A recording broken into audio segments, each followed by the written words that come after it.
Good afternoon, audience, and good afternoon, all our online viewers. Good afternoon, especially to the women of Somalia, Rwanda, Algeria, and all the women across the continent. We greet you and we say,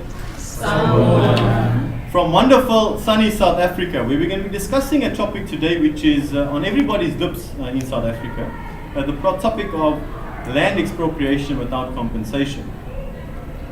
Very heated, but I'm happy to note it's one which our group members have risen to the challenge of, many included.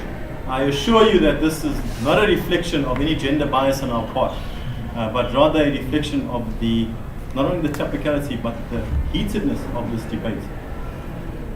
Today we're going to have the motion set before us today is, should women support the policy of land expropriation without compensation? To argue for the motion, once again, in no reflection of gender bias, is Ntokozo and Ndumiso, and against the motion, women ought not to support this motion, is Sponelo and Bandile. Without much further ado, please welcome to our very exciting seminar for today. Thank you.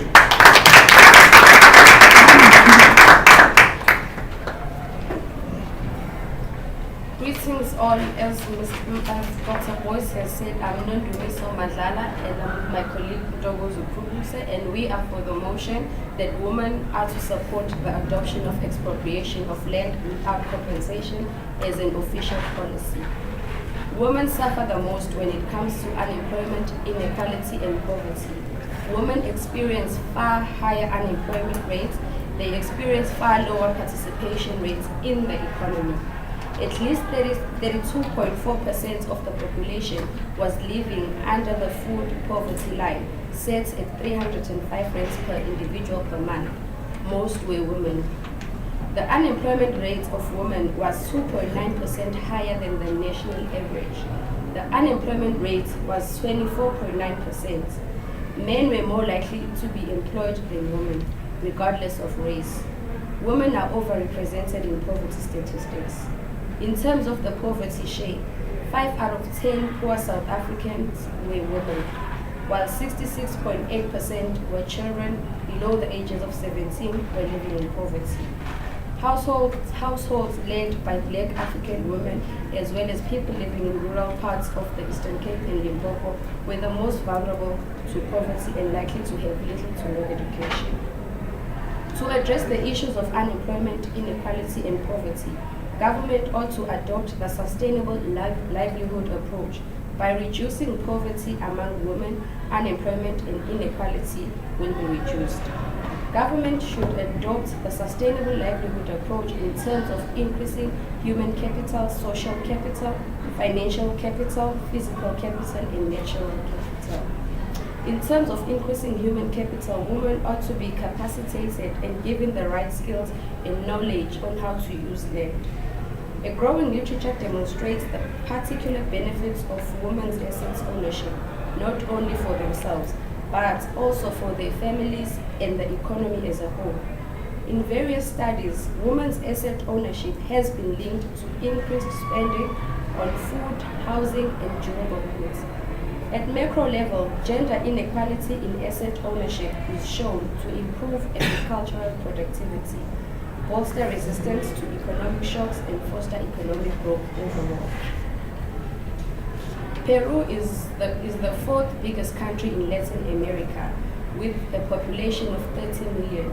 It is one of the richest countries in terms of biodiversity and natural resources.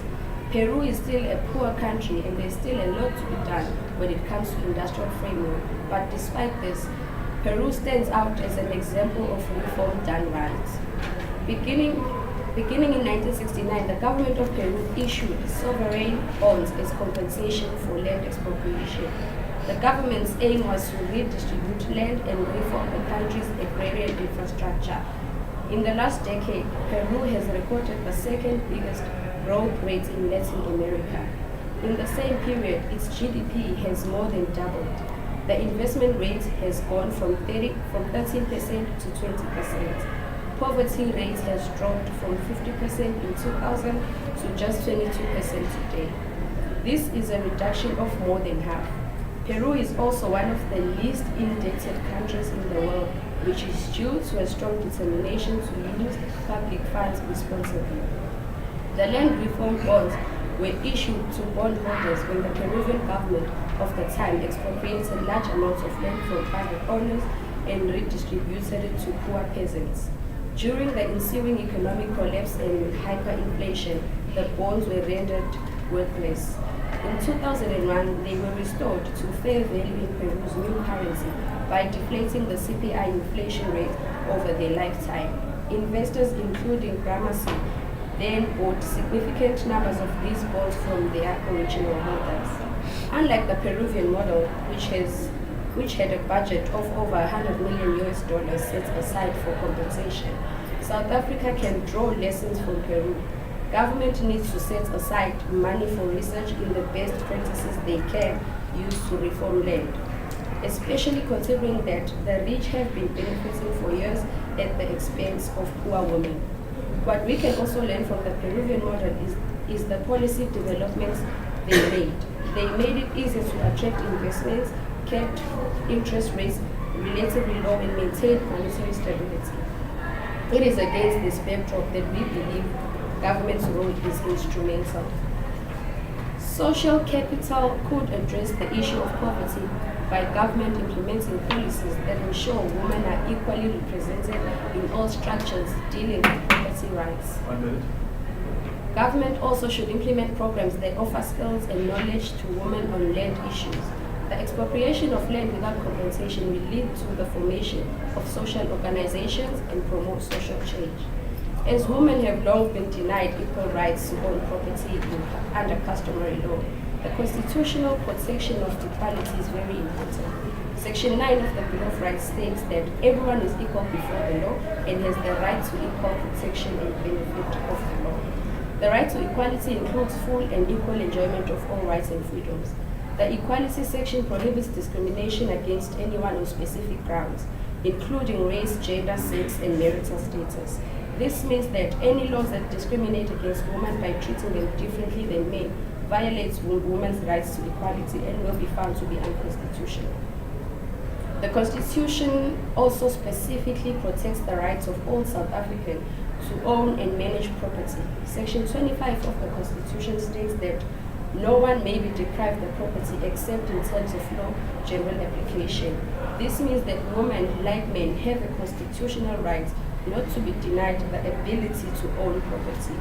As well, Section 25 of the Constitution imposes a duty on the state to take reasonable legislative and other measures within its available resources to foster conditions which enable citizens to gain access to land on an equitable basis. Women have limited participation in local and traditional land administration structures, and land is generally not allocated to single women. Cross and Hornby's 2002 comparison of female-headed and male-headed households found that female-headed households had fewer plots of land and less overall land areas.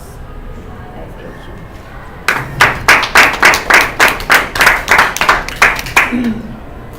Thank you all. Just in the interest of non-discrimination against our men, we are going to award the side which happens to be represented by two men. We're going to award them 2 minutes extra of time to use as they see fit. Okay? Thank you. Thank you very much, and greetings to everyone. I think before addressing some of the remarks that have been made by the previous speaker, let me first address the elephant in the room.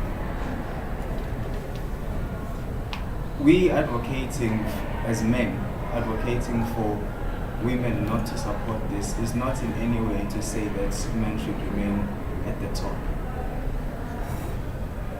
Allow us to extend our deepest and sincerest of apologies to women for all the atrocities they've gone through at the hands of men. From domestic abuse to issues of recognizing their voice, presence, and humanhood beyond anything else. We would not be honest with ourselves if we did not recognize the role played by women in the emancipation of the South African people, and women in particular. The strength and resilience of South African women was seen by them leaving their homes to join movements such as Umkhonto we Sizwe during apartheid times. That on its own showed us how equally fit, capable, and strong to lead such positions women are. However, in addressing the remarks that have been made by my colleague, our stance is very clear, and it is that women should not support the adoption of land expropriation without compensation as an official policy, at least at this point in time. Looking at the current conditions alone, we can see that women are grossly overrepresented in poverty, unemployment, and inequality levels that we see in South Africa today. It is our view that by saying women should adopt the policy, government and us, if we support that, would be subjecting women to even greater poverty, unemployment, and inequality. South Africa, as things stand, is notoriously known to be unequal and has been termed one of the most unequal societies in the world. As most of you know, I'm a patriot and I love my country too much, so hearing such, it saddens me. The belief that land expropriation without compensation would miraculously eradicate poverty is not only unscientific, but it's also dangerous. South Africa's racial history is characterized by dispossession of land, brutality, racial inequality, and segregation, which are some of the factors that led to high levels of poverty, inequality, and unemployment. Over time, we see that both apartheid and colonialism had a significant impact on the psychological breakdown of the African people, more especially women who had to stay at home and take care of their families, while men had to leave their homes to try and correct a wrong that they never even started, but a problem that was created by white people. The colonialists had a single agenda: to propel the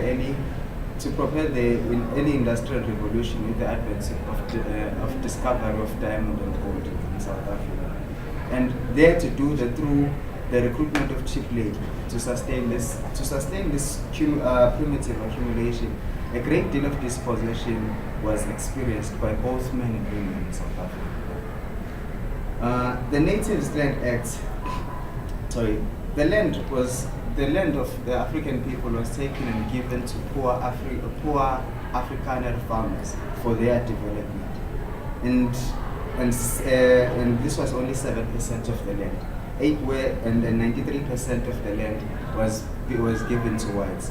But over time, the Herzog Commission in the year 1936 further gave black people 6% more land for them to use. It is important that we don't look at these laws in isolation, because they actually played a role in how women are perceived today. The Native Land Act was given meaning by the passage of the Group Areas Act in 1950, which proscribed black people from owning, living, and purchasing land in areas designated for whites. The above measures impoverished the black population in general, and especially women in particular. Looking at the Peruvian case, which you spoke about, when Peru gained independence, the land belonged to the elites, and in as much as they were the elites, they were still local. Peru successfully embarked on an ambitious land reform through social policy. Their model had its own misgivings, but it can be argued that from the onset, there's no land reform policy that will succeed without direct involvement of people, as well as their empowerment through skills development. More so, the idea that land expropriation has far-reaching consequences for the economy. My colleague, Mr. Ntlamulela, will highlight some of the challenges that South Africa will face should we pursue land expropriation without compensation at this point in time. The Constitution of South Africa, Act 106, provides for redress through legislative measures that would restore and redistribute the land to the dispossessed majority. At the same time, Section 25, subsection 1 of the Constitution does not allow expropriation of land without compensation. Furthermore, when you look at Section 26 of the Constitution, it prohibits the states to deprive individuals their individual property rights. However, when you look at Section 25 again, subsection 2, it speaks about making allowance for land distribution without land expropriation without compensation, provided the land will be used to serve public purpose.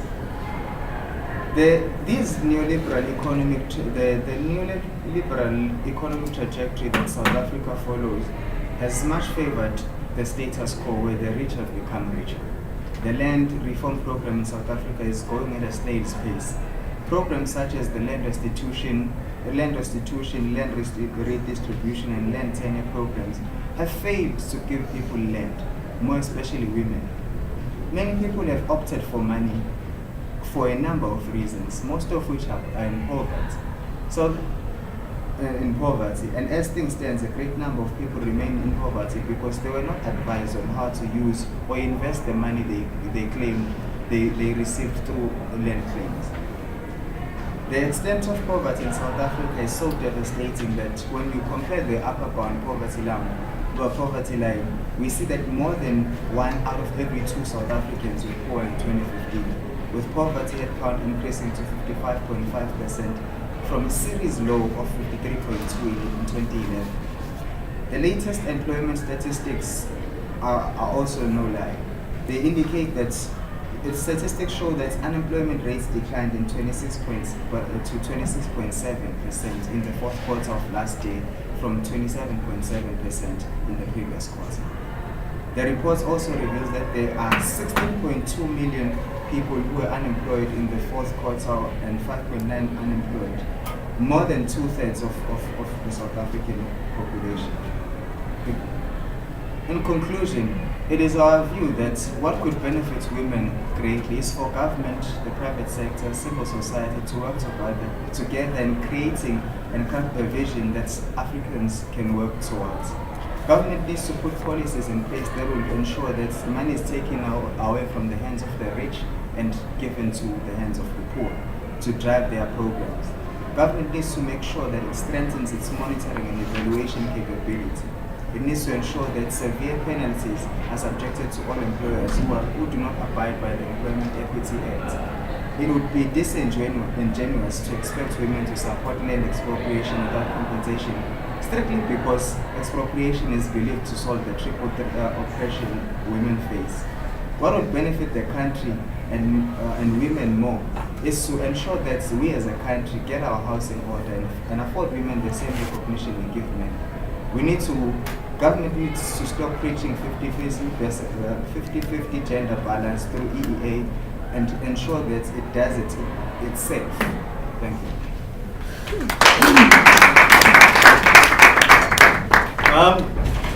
Guys, I'm going to have to insist from now on the speakers adhering to time. Audience members, with your permission, having said that, audience members, with your permission, what I would like to do is extend a minute, right? A minute to the closing speakers before we go to our question time. Would you be able to summarize your arguments, suppose within a minute? If you believe you have anything to say within a minute, right? Sponelo, 1 minute. If you believe you have anything to say in your time within a minute, we've really extended our time with our opening speakers, and we would love to get to the audience participation questions. Alternatively, what I'll do is have Ntokozo and Sponelo speak at the end of the presentations. Audience members, it's either a minute now, and then we give them extended time at the end for closing arguments. Okay? At the end. Sorry? For a minute. Going once, going twice, speaking at the end, 3 minutes each for Sponelo and Ntokozo at the end. Please guys, any questions now? We'll have it open up to the floor, please. Thank you. Batches of 3 once again. Sorry, anybody? So that's Marclair, Siyabonga, and okay, and Luiso. Please go ahead. Any particular order? My question is to Nabu. Felt like she didn't say much, but why women should support land expropriation without compensation. I only picked up ownership of assets and how women should be taught how to use land. So I just wanted to know how true is it that women should be taught how to use land? is it not the case, with the exception of India, that men only play a role in ownership in most land issues? Thank you. Siyabonga, please. My first question is to the group for the motion. As we know that this land expropriation policy is to address the socio-economic ills of apartheid. So it's a racially based policy. So it ignores much of what women suffered under apartheid. So aren't you worried or aren't you concerned that if women adopts this policy, it will lead to more black men owning land instead of women, since Stats SA listed black women, especially living in rural areas, as among the poorest.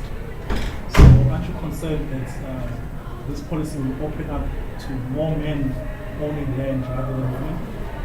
And to the group against the motion, what would you propose then to address the gender inequalities within African communities, especially where men still own more land than women, but our constitution supports the ownership of land by women. So what would you propose?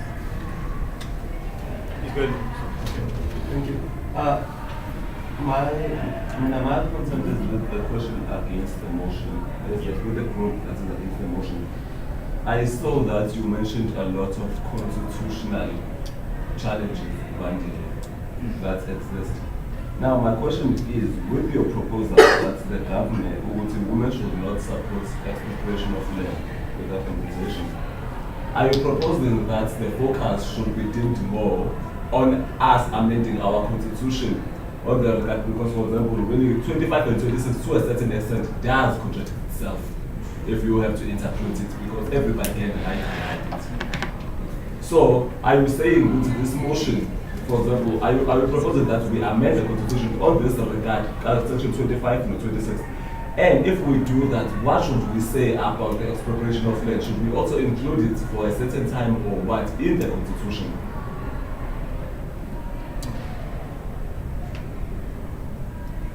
Sorry, if we can, please, if you could To answer your question, Marcel, you say you didn't get an understanding as to why women should support land expropriation without compensation. Well, we're saying women should support it because they stand to benefit as well. As women are the main caregivers at home, should they get the land as well, then there's more opportunities and more food security, I think. And then you asked something about the Peru case, I believe. I think. Oh, no, I said how true. You said that women should be taught how to use the land. I was just asking how true is that women should be taught how to use the land. I was just saying government needs to capacitate women, because truth is more women we're not very clued up in terms of land issues, and women are not involved in such issues. Even if you look at customary law in the rural areas, women are not allowed to be part of those Also, discussions. it's land issues, not how to use the land. Sorry, Siyabonga had some questions as well. Yeah, Please, No, please. we didn't get the question. Maybe if you can rephrase it. Aren't you concerned that by women supporting this policy, it will open up a situation where more men own land rather than women, especially in rural areas where women are categorized as amongst the poorest? So aren't you concerned that by supporting this policy, it leads to actually more men owning land, so you have more gender inequalities? I think by supporting the motion, we're saying women need to be involved in all structures from the beginning. They need to be equally represented as men. And if you look at the past programs which were implemented with regards to the land reforms, they mostly benefited the men rather than the women. So currently with this policy, what we're trying to say is that let it be gender-based. Let all parties benefit from this policy. In terms of there should be policies which are in place to monitor whether, there should be targets that, okay, as much as there are men, what about the women? That we should have those specific programs. But then if I may, I think the question which Siyabonga was setting was, how do you ensure that you sustain those gains? With women's sport, how would you support that in my correct, in the rural area? It's not just the distribution which Siyabonga was talking about, was the continuation, thereof. Am I paraphrasing correctly? I think to ensure sustainability of a program in the community, you need Women's to involve, ownership then. yes, Okay. you need to involve the women, like I said. They need to be the drivers of the programs as well. That will ensure sustainability. And as well as look at the non-governmental structures which are within the community and which will assist the community, the women especially in empowering them. If I may, and so Kozo, I see you've got a lot of points just on precisely that issue. Perhaps I need to, perhaps I had mistakenly invited the groups to present at the end. Am I correct? Like, right? Yeah, and so the very stilted. Absolutely. So I'm actually humble enough. Humbly, please accept my apologies.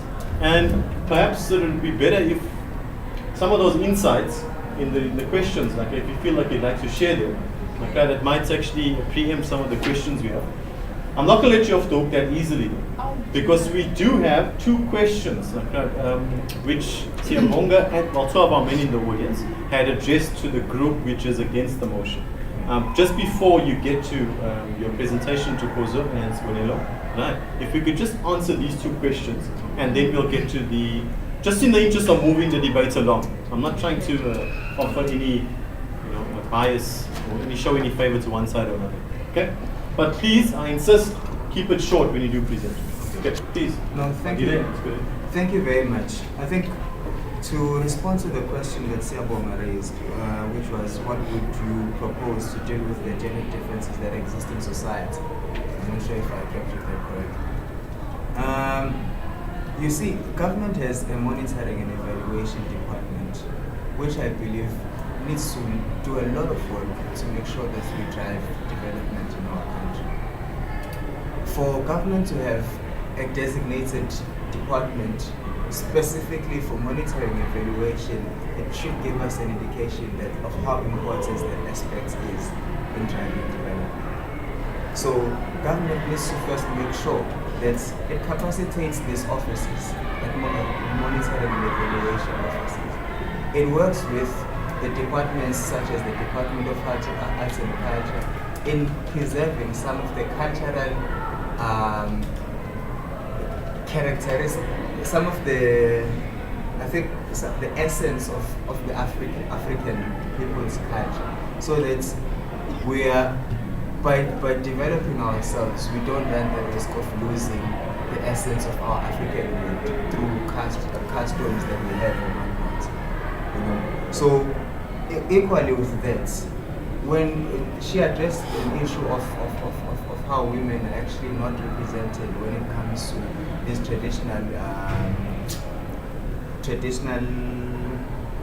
forums, to make sure that those gender differences do not occur, I think it would be important for government to also regulate how government, in close relation with traditional leaders, come up with a way to say that women ought to be given a platform to speak on issues that affect women. It cannot be that you speak for people. In SASCO, we used to have a thing where we say there's nothing for students without students. Equally for women, there shouldn't be anything for women without women. You cannot talk about developing women, preserving and giving them equal status, but not recognizing their voice. So that's the first part. On the second question, which was asked by Undu, the one of the constitutional amendment, indeed, in order for this land expropriation to happen, I actually don't think expropriating land is going to assist us that much at this point in time. What can assist us is to grow the pie so much that when we distribute the pie to everyone, it should be a feeling. It should be a feeling piece that you get. We shouldn't give people land with no support to help them work the land to be able to produce more food, because that can run the risk of food security for the country. I think Mr. Tlamulela in his presentation will touch on some of those aspects. I don't want to preempt some of the things that he's going to talk about, but it would be necessary to even abolish Section 25 and 26, because if you are expropriating without compensation, then you won't do that without a constitution or contravening the constitution. So if government wants to do that in a legitimate way, then they have to amend the constitution. Thanks for that. Just before we get on to our speakers, on the second round of speakers, just a point of clarification. You guys are not against the policy of expropriation, not compensation. It's just that right now, you believe it's not appropriate. Yes. Our stance is very simple. Supporting the issue of land expropriation without compensation is not only an issue that should be supported by women. It's something that everyone should be supporting, but women should benefit the most because they're the ones that have been grossly overrepresented when it comes to poverty, unemployment, and inequality. Then why aren't you on that side of the okay. No, what we are saying instead, we are saying that before we even decide to expropriate, let us rather look at ourselves first. What we've done wrong, because expropriating under the same conditions would not give us development that we want for women. So and for ourselves as well. So it's what we are saying at this point in time is that before we even entertain issues of expropriation, because we are not against it in principle, but we are saying let us get our house in order before we even get to the step of expropriating. Okay. Thank you. Please, of course. Go ahead. I think you've just highlighted what I was about to say, Dr. Gerard, that I think Bandile should be on our side. Yeah. Greetings, everyone. Dr. Boyce is our chairperson. Greetings to you. I think he said I must just make sure I summarize as much as I can. I'll try. I think it was in 1956 whereby 20,000 women of all races marched to the Pretoria Union's building on the 9th of August, where they presented a petition against the carrying of passes by women to the Prime Minister. It is clear that we as women, we have so much power. This debate, I don't know, we are just going to take it because we've got so much power and we have done it for so many years. According to the Constitution, in Section 9, the state may not unfairly discriminate directly or indirectly against anyone or more grounds, including race, gender, sex, pregnancy, marital status, ethnic or social origin, color, sexual orientation, age, disability, religion, conscience, belief, culture, language, and birth. With the results of this section, it leaves no doubt that no unfair discrimination based on any feature of being a woman will be tolerated. When we look at how the workforce is in place currently, because we cannot run away from all those sectors. which are in place, which are discriminating us as women. We need to also include them in our debates. There is a need to improve and strengthen the capacity of the National Gender Machinery to monitor and oversee public-private sectors' efforts toward gender transformation in the workplace. The institutional capacity of the Commission for Gender Equality should be strengthened, shaping its legal authority to make binding interventions and placing greater emphasis on its visibility and as an institution driving the national agenda for gender transformation. Commission of Gender Equality, in collaboration with the Department of Labor and other relevant role players, including the South African Human Rights Commission, should urgently convene a national consultative conference of stakeholders to discuss the challenges facing the implementation of the Employment Equity Act and other relevant policies and laws, and to forge effective consensus on the base joint strategies and implementation programs to prioritize and promote gender transformation in the workplace. I think as I've highlighted that to use Monelo, there are policies. The land reform policies is aimed at eradicating poverty and promoting equitable access to land and deliver on the call for growth and development.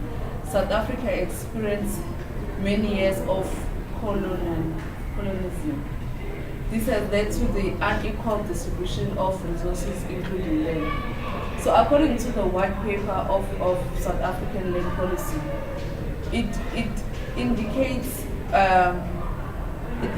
it undertaken by the Department of Rural Development Land Reform to allow potential beneficiaries an opportunity to access land as individual instead of focusing on group acquisitions only. The selection for land access by individuals intends to give priority to the marginalized and to the needs of women in particular. The document on land redistribution for this document said that men and women will have equal access to all benefits of the land redistribution for agriculture development. So with regard to these policies which have been in place, I feel that there were no specific targets, because you should have specific targets that this is what we want to achieve, how we want to achieve, so that the implementation process could be clear. That is why we as women we didn't benefit from these policies. So what we're saying is that regarding the new policy, which is land expropriation and land compensation, we need to have specific targets and monitor very closely on the achievements and the implementation procedures. I don't like to make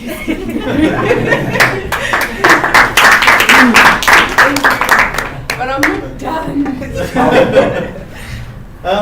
Thank you for that. Although, if you just notice amongst the audience members, nothing which says women in particular in the entire presentation, which says greater enforcement, specific targets. How much of that is like specific to women, or this lack of delivery which affects all of us men included? No, we're saying those targets should include everyone. Because in the past, women were discriminated because there was nothing, there were no implementation strategic plans in place. So with this new policy, there should be strategic plans with specific targets that, for instance, women 50%, men 50%. Thank you for that answer, Koza. Just perhaps a point of clarity I was going to ask is after Squarello is completed. Thank you very much. For the sake of time, Dr. Boyce, fellow students present today, fellow Africans viewing across the continent, I greet you all. Our position, as Bandile has stated, we are saying women should not support the land expropriation without compensation as the policy. The historical background of land ownership in South Africa needs to be addressed, but it is critical to ensure that the imbalances is dealt with while the economic stability of the country continues to reinforce. Susan Himmelwelt talks about the importance of analyzing the gender impact of economic policy based on the existence of an unpaid as well as a paid economy and on structural differences between men's and women's position across the two economies. She also argued that gender impact assessment will not only make effect on economic policies on gender inequality transfer, it will also enable policymakers to ensure all their goals, to enable policymakers to achieve all their goals more effectively. Before you can even expropriate land without compensation to benefit women, we would like to pursue our government to produce a gender impact assessment of the annual national budget and to consider at every stage of policy formulation the gender implications of economic policies. In this case, the land expropriation without compensation. Land expropriation without compensation could lead to food insecurity. Why we say so is because if you distribution and increasing access to land without addressing gender, market, access barriers and input supply constraint coupled with the lack of infrastructure for smallholder and communal farmers will not yield production growth, but subsequently will exacerbate the food security problem in the country. And women could suffer the most since women are more represented in poverty statistics in South Africa, as our previous speakers have alluded. According to Wandi Leslobo, Theo Boshoff, and Sfiso Ntombela, researchers at the Agricultural Business Chamber, food insecurity in the country is already at an unacceptable level and could get worse if land is distributed to previously disadvantaged individuals without putting proper mechanism in place to increase access to market financing, input, infrastructure. Using the sustainable livelihood approach, drawing from social capital, we envisage a situation in which ordinary people, triggered by political statement, take the law into their own hands in an unusual manner. As a result, incident of illegal land occupation could escalate, coupled with farm invasion, subsequently making agricultural sector non-functional and unproductive. This can also cause decline in employment. Production will fade and import rise, leading to high level of food insecurity. Strong reliance on import food could be risky for the country. In our view, this can cause agricultural financial agro-processing sector to lose in terms of production and export employment. 1 minute. In closing, we do have an alternative, our fellow colleagues. The aggressive expansion of affordable housing projects in central business district, CBDs, the rapid delivery of title deed, share equity scheme and land reform project in the Western Cape are but a few examples. These share equity schemes are arrangements in which farm workers, small-scale farmers, or other disadvantaged people buy shares in a commercial farm or an agricultural processing company through government grants and become co-owners with the original owners. This model has successfully implemented in approximately 90 farms in the Western Cape. Because of time, I would like to share a number of these successes. In closing, Dr. Pos, without wasting your time, in Department of Rural Development, we recommend that urgent fill vacancies in the Department of Rural and Land Reform with skilled professional women with a passion for rural development. Set a dedicated national women budget for the provision of infrastructure and services in land reform areas. South African women would want to launch businesses and work land that they could own for subsistence and commercial farming. They do not want to have to rely on the discretion of the state for their property right. We can only encourage women to support land reform which addresses the injustices of our past and truly empowers Black African and women in particular. Our goal is to see land being given to people, women in particular, and not to the government by expropriating. Hence, we do not support the motion that women should support land expropriation without compensation.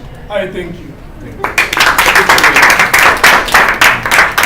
And I have to admit an error on my part. I think that clarified their position very clearly. So please, I beg your forgiveness on the men in our group. We have time for one more bout of questions. Okay, 3 questions, please. Karina, Pumalele, do you all have any questions to ask? Yeah. Just to give more women a chance, please, you don't mind Siyabonga. Okay, yeah. Anybody? Amina? Anybody? No. Any woman who want to ask? Yeah. Then Siyabonga. Oh, sorry, Amina, yeah, please. I thought I saw a hand there initially. Please. So I got confused rather. Are we saying land expropriation without compensation? Because for me it seems like now we're talking of equal rights and gender. Are we saying the land should be expropriated so that women are given the land? Is that the case? But now when we are talking of gender and equality and equal rights, it's as if now we want the land to be expropriated so that women have the land. Is that the case? Or we're saying expropriate the land so that it's given to the masses, to the people, the left people? I think like we're open it to both groups, but to the group that is for the motion first. I think you all can actually describe that much more clearly. Any other questions? Siyabonga, please, and Nsobeko, and Nduduzo. Please go ahead. My question is to the group against the motion. You talk of land as if land is only for agricultural purposes, but it's not. Land is also used for housing projects, especially you see a lot of cases where people are in squatter camps and there's no land or the state doesn't own land, well-located land to build them housing. So are you saying that the status quo should stand where currently 67% of the land, especially arable land, is owned by white farmers, where the state owns only 10% of the land in South Africa. 15% is communal land, which again is owned by the state through the Ngonyama Trust, and 8% is other. So are you saying that this status quo should stand where over 60% of the land is owned by mostly white farmers, where the states can't even provide housing in well-located land and ends up building houses in areas that are far away from CBDs. We find cases where people end up selling those houses and move back to squatter camps because the states. Although, mind you, just as you're talking about land expropriation and devolvement to everybody, not to women in particular. So it might be a bit unfair, to actually ask them to defend their policy or not, for when you're talking about not gender specific. Am I correct? Right. So that, having said that, it can be open to both groups. Yeah, if both groups. Yeah, you're more than welcome to actually add on to that. Okay, to single our men out. Okay, thanks for noting that. Actually, firstly, let me raise my concern that this group, which is against the motion, some of their arguments were actually contradicting with themselves, because claiming that there's risk of losing employment and there's also risk of the agricultural sector to suffer. That is actually against now the land compensation, with the land distribution without compensation, which is not what they have said that you are not actually against it, but now your comments are kind of against it. But my main issue here is that we are fighting two issues here. There is gender inequality and also racial inequality on the other side. The main problem here is that we are trying to hit two targets with just one stone. It's not going to work. I will tell you why it's not going to work. The racial issue thing is actually, I believe, is the major problem that it's now time that we act against. With the gender issue, you find that in labor economics, some studies have determined that such as Macrae et al. 2005, they have determined that even other countries without this land issue thing, women are always actually underrepresented. So claiming that the other group, which is for the motion, claiming that this actually taking the land as compensation will actually automatically solve that problem is not going to work like that. Is it not, my question then is it not an idea that we prioritize between these two issues that we are facing? Let's first get the land to the people who are actually disadvantaged or which the land was taken away from. Then after we try and readdress the gender thing. I will say that because even employers themselves, again in labor economics, they claim that they have problem with actually employing or actually promoting women, because natural women at some stage they go they take some time off to address their pregnancy. They take time off from work to deal with pregnancy, which is actually natural that women will actually do that. So my question was that is it not the case that we should actually prioritize rather than trying to solve this at once? Naturally, we will start with the woman on this one. Please go ahead in any particular order. Although I think like the argument, like we should start with Ntobeko's question first. Women need allies, and the greatest division in South Africa is along racial lines. How do you address this? Should we be worrying about it? I know it might be coming from a man, it might be great, but shouldn't we even be worried about gender at the moment?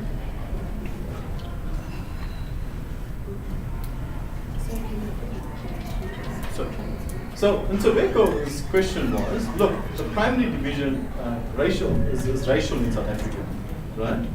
Should we be worried about gender when we should be first addressing the major division in South Africa, which is race? And then thereafter, if I'm summarizing correctly, then thereafter... I'm not claiming that we should not be worried about gender thing. Yes, it's there, we should be worried. The problem is it not easy? Is it not easy to tackle if we first address the racial issue thing?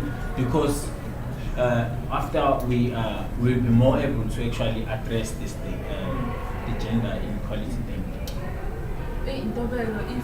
If you know, as black women, we are disadvantaged twice. I'm black, it's a disadvantage, and I'm a female, it's another one. So I think that's my answer. but you wouldn't, yeah. But I think that yes, we should look at gender inequality because it's one of the most important things. When we look at the land, we have been disadvantaged for quite some time in the past. So it's high time that we get something for ourselves, because at the end of the day, land is very important. Most households are led by women. Most of us were raised by Ogogo, we were raised by single mothers. So we really need to prioritize women in this regard. Not that we are neglecting other factors, but as the policy is being debated, let's zoom in and strike our place in society, because land is very important. Where are you going to stay without the land? Okay, thank you. But your arguments are all I was saying is that you shouldn't think that taking the land back to you will actually solve this automatically. Try and prioritize. It's easy that the government redresses the policy, then you can actually. So should the question be changed to not whether or not should women want to support this, whether we should support the policy of land expropriation or compensation? But if we could, I think it ties in nicely with Amina's questions about about mixing up? Are we talking about gender equality, or are we talking about gender support for the land? If you could just address some of those concerns.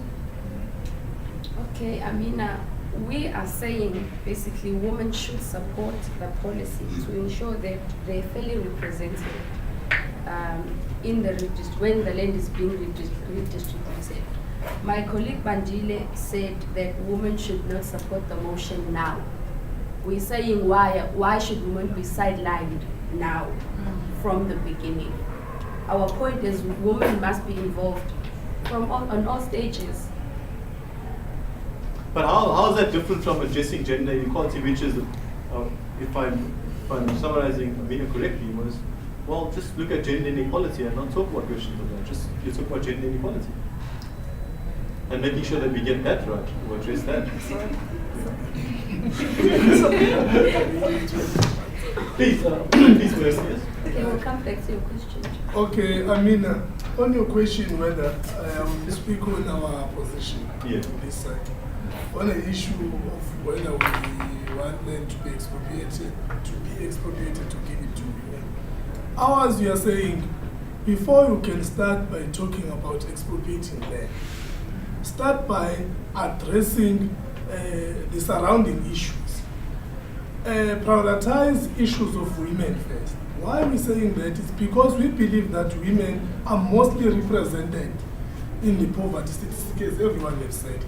So if you expropriate this land and you become successful in expropriating it, give it to men or women, you are leaving the status quo. Women are still suffering in those poverty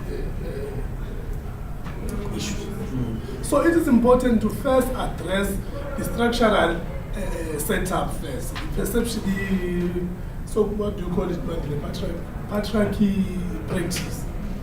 Then when you start expropriating, you'll have a better society, a society that appreciates everyone equally. Then you'll be able to share the wealth of this country equally and address some of the triple challenges that we spoke about. There was a question, I think I tried to cover. There was a question from Spepe. Spepe, you were asking if land is for agriculture only. No, we don't think, we know, we understand that land is not for agricultural purposes only. We appreciate that land is also for human settlement purposes. You were talking about housing. It was because of time. If we had enough time, we would like to outline to you what are the strategies that have been used in some of the provinces, not even in Peru and Kerala, as they were saying. Here in South Africa, in Western Cape, there are projects in place for urban integration. You understand?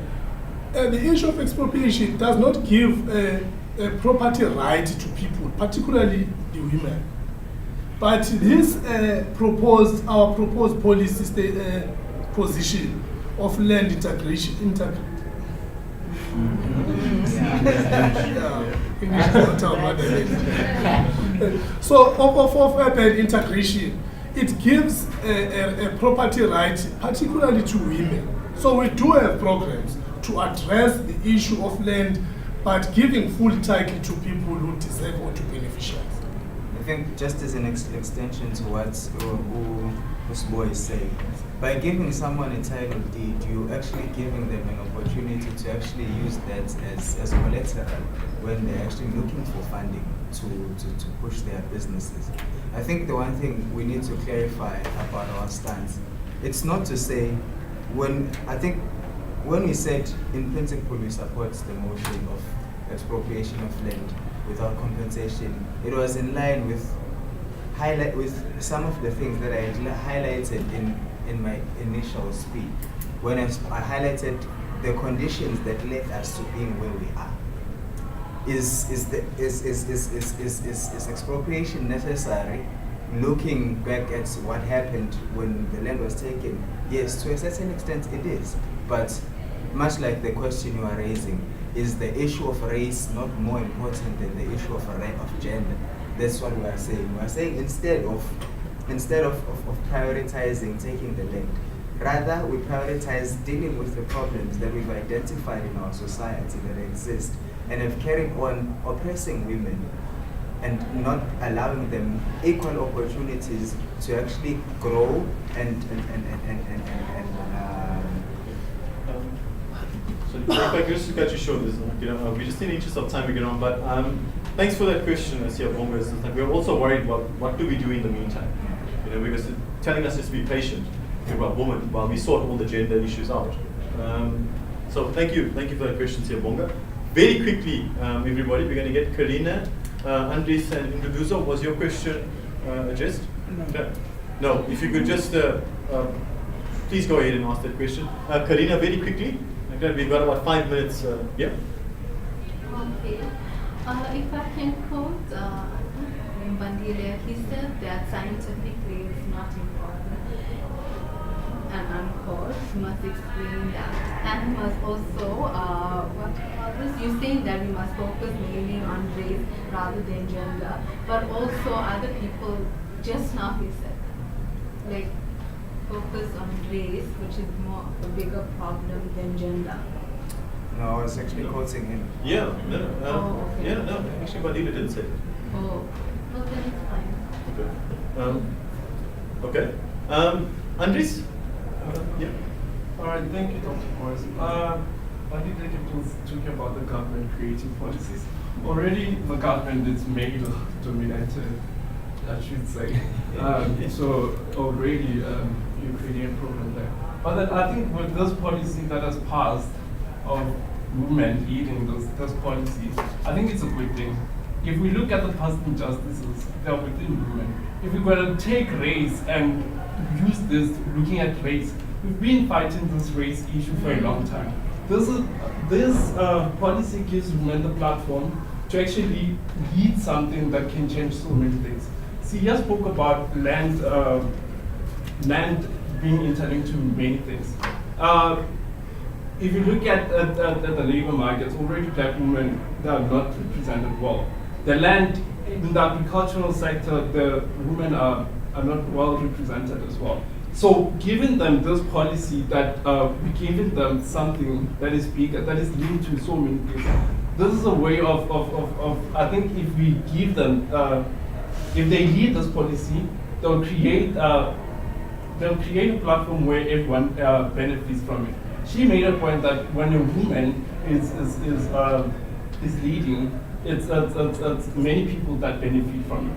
So this policy, it will be able to, if it's led by women, it will be able to not only address past injustices, but then it can also help within the race issues that we have in South Africa. Because then if we take it from a race angle, it will just be a problem like other things that we have used in the past, like trying to address problems in the past using race, but then we never got anywhere. So if we change the way we do things and use women, let's see where it gets us. I think that's where we can get our solutions. I think we're going to get the men to address that question. Oh, sorry. And then we're going to have just one last question in Duduzo, please. Our final question for the session. Please. Yeah. Make it a good one. No pressure. No. No, I was asking about the two groups. My concern was, seemingly the problem was the group were trying to address the issue of race, of what the atrocities that happened previously. So we are now trying to make everyone represented, land available to the masses. But at the same time, we have this issue of women, which another sort of another stain in this race, so another issue. So don't you think the first thing that you could have dealt with on solving gender equality was the issue of customary law, number one? Because there are two forms of land in South Africa. There's the urban land and there's rural land. Urban land belongs to the chiefs. It's run by the chief. A woman has to be married to a man before they get land. A woman must give birth to a male child. So a male child can accumulate success or inherit land. If your child is a daughter, they cannot get that land. Unfortunately, given to your auntie or someone who is sort of a weak. Another issue again. So I was wondering, wouldn't it be possible to also change two systems, not just one law in terms of the constitution, because the constitution also allows customary laws to be used in certain extent. So don't you think that we could have changed both of these laws? But I think actually we'll address it to the woman, to that other group, because I think that comment can be handled by both groups. But actually, the group that is arguing for the motion, right? Please don't plagiarize Andres' notion in the end. Like, we are an academic institution after all. Andres, if you want to come up and talk with the woman, okay? Yeah, but if you could start with us addressing two laws. Okay, I'll try to answer you. The Constitution is the highest law in South Africa, and then there's customary law under the Constitution. So we're saying if government should implement or pass policies in the constitutional law that involve women, then override customary law. But you're not saying it does not exist. Yes, it is the highest, but it doesn't say the other one doesn't exist. So in some way out there, women will be bastardized and isolated and oppressed. But to another extent, okay, women will be empowered. That was what I was asking them. Should we just close the chapter of the other law? I don't think we should necessarily change the customary law because it takes recognition of our customs as African. But I think it can be amended. It can be amended to afford women equal opportunities as well. Like we said, women are underrepresented in the customary forums. And then we have, in closing, Bandile and Spoliello, the two questions. Clarification, Bandile, what do you mean by scientifically proven? No, actually, my statement, and I'll read this verbatim. The belief that land expropriation without compensation would miraculously eradicate poverty is not only unscientific, but it is also dangerous. Okay. That is what I said. Thank you. I think to address the customary law comments, customary law, I think that it's a fallacy what you're saying, that when a daughter, if a father dies and there's a daughter that's older, the son will receive that. In the past, I think in 2013 or 2012, customary law was amended in South Africa to actually say that in the case even when the will is not there, the resources, the property of whoever has passed on will be distributed evenly amongst his children and the wife if he's married. So that just wanted to correct that part. Thank you. And then to do so, the comments which Andre said. Okay. Would you okay to field it, or in interest of time? I think it's more an echo of Andres was agreeing with us in actual fact. Oh, okay. Please tell us. Yeah. Because what Andres is saying, I think Andres pointed out the challenges that are there that need to be addressed. Hence why, which is something we've been saying all along. Before we decide to actually expropriate land, rather we deal with some of these conditions that have actually hindered the development of the country thus far.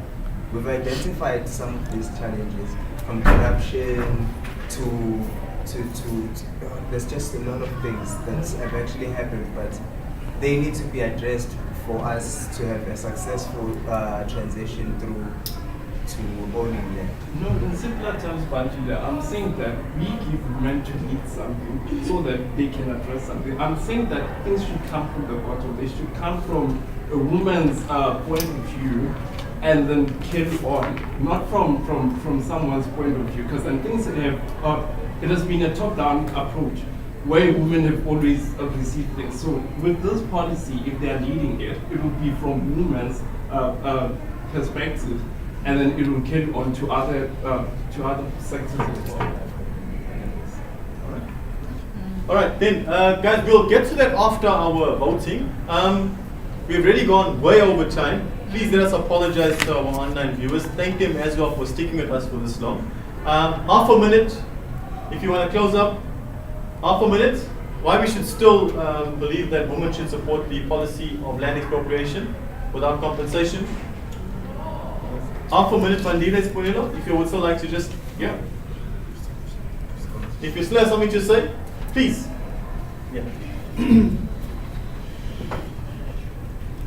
So in closing, we're saying as the government shifts its policy around expropriation of land, women cannot afford to sit on the sidelines as new laws and strategies around land are devised.